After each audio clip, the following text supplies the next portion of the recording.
aku selama ini kayak nggak boleh sedih, harus kuat. Itu ternyata salah. Hai, aku Rizka dan aku pengen sharing hal yang aku alamin belakangan ini. Dan mungkin ini bisa jadi pelajaran bareng atau lessons. Sebelumnya aku udah pertimbangin aku bakalan share ini atau tidak, tapi setelah aku pikir lagi sepertinya nggak apa-apa deh aku share gitu. Sekalian kita belajar bareng lah ya dari apa yang aku alamin. Jadi sebenarnya beberapa hari lalu itu aku coba untuk konsultasi ke psikiater dan aku sudah tidak bisa lagi mengatasi sendiri. Akhirnya aku coba untuk beralih ke penanganan profesional. Nah, pas aku konsultasi psikiater, ternyata aku didiagnosa moderate depression, yang dimana itu tingkat depresi sedang, tapi menuju tingkat depresi yang tinggi. Apa yang selama ini aku rasakan ternyata bukan hal yang biasa gitu. Karena aku selama ini kayak nggak boleh sedih, harus kuat, nggak boleh nangis kayak sebagainya. Itu ternyata salah.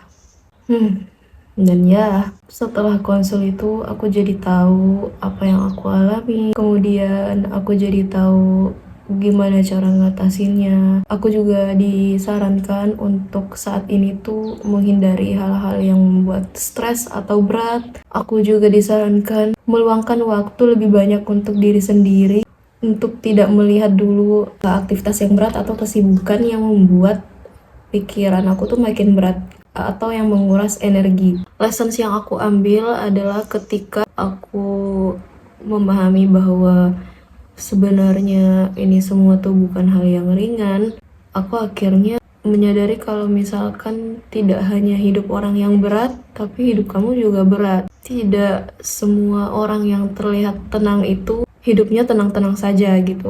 Pasti banyak dari mereka yang mengalami beban yang berat tapi memilih untuk diam. Dan selama hidup, aku tuh sebenarnya punya tempat untuk bercerita atau tempat yang aman dengan orang-orang terdekatku.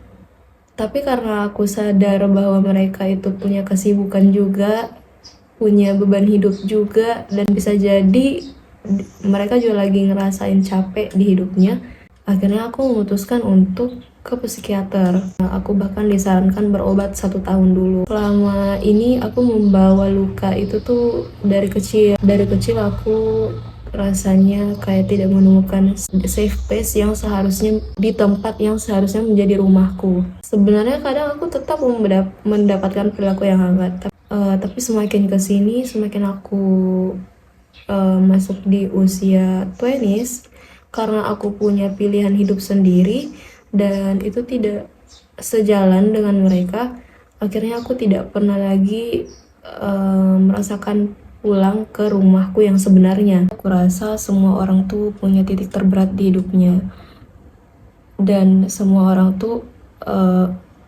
tidak semudah itu jalannya untuk melalui itu gitu.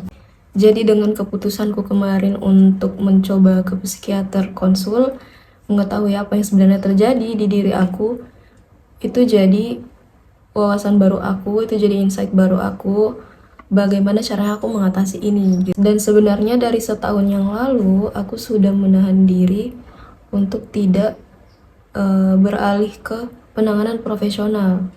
Tapi karena kali ini tuh rasanya udah kayak capek banget ngerasain hal yang sama selama 10 tahun lebih, merasakan pola yang sama, merasakan luka yang sama, sampai akhirnya aku mencoba untuk memutuskan mengenali diriku, mengenali apa yang terjadi di diriku lewat penanganan profesional dengan psikiater. Seperti yang biasanya mungkin kita dengar, be nice to everyone, karena kita nggak pernah tahu apa yang sebenarnya terjadi sama orang-orang. Dan ya aku sendiri juga pasti pernah menyakiti orang atau pernah ngebuat orang ngerasa tidak nyaman gitu.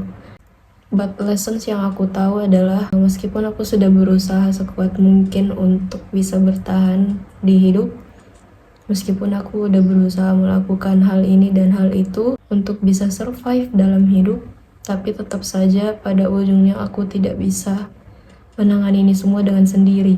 Dan entah ini hal yang lemah atau tidak, tapi kali ini tuh bukan lagi soal lemah atau kuat, tapi kali ini tuh bagaimana kamu tetap bisa merasakan hidup dengan menjalani hidup.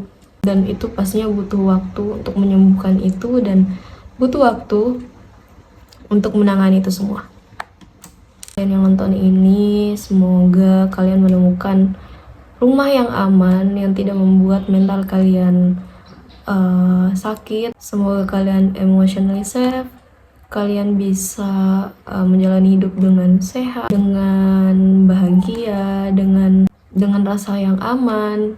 Tidak perlu takut lagi untuk melakukan apa yang kamu mau. Tidak perlu takut lagi apa yang kamu lakukan itu selalu salah gitu.